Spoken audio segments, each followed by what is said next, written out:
a blog post. Now, when we talk about a blog, there are two aspects to it. One is the content that I'm writing, and second is the blog is also creating one, which could be in your content management systems, which could be Wix or WordPress. There's so many of them.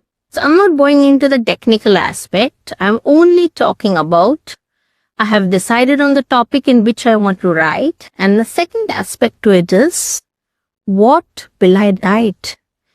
Do I not have to have a plan at the back end that I want this blog to last for 2 years? And if I say that every week I will write one post in this topic, which is healthy food habits, healthy living, do I have enough content? So how will I decide that? I will first write down or define who is the reader. The reader in my case would be moms who want to know what are the healthy living ways or healthy food habits for their kids.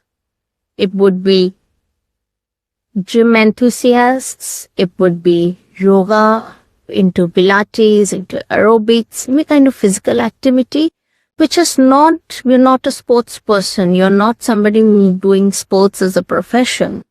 But after work, you like swimming. After work, you like going to the club, maybe playing tennis, or squash, or golf, or whatever. So, who are you? You are someone who is very health conscious. You are someone who is very particular that physical fitness is important.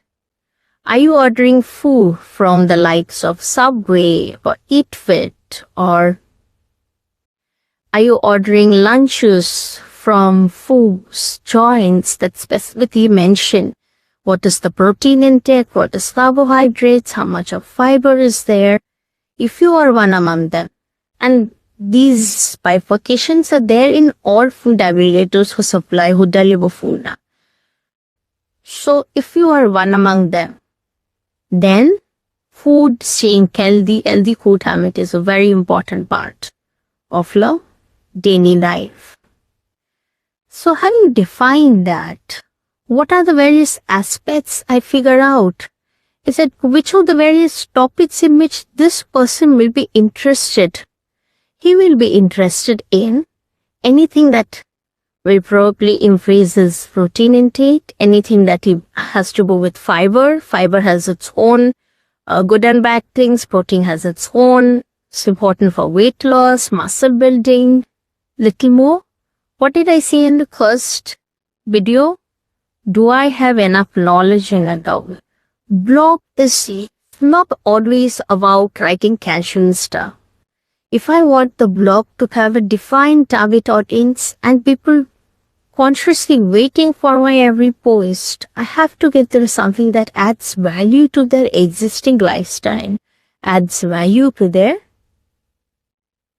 irregular food habits or lifestyle habits, which is healthy. So to stay healthy, eat healthy. Having thought like that, having ideated, having decoded the entire target audience, that is who will read, I will be able to jot down, I will be able to make a note of maybe 10 topics that would make sense to them and that they would be interested in.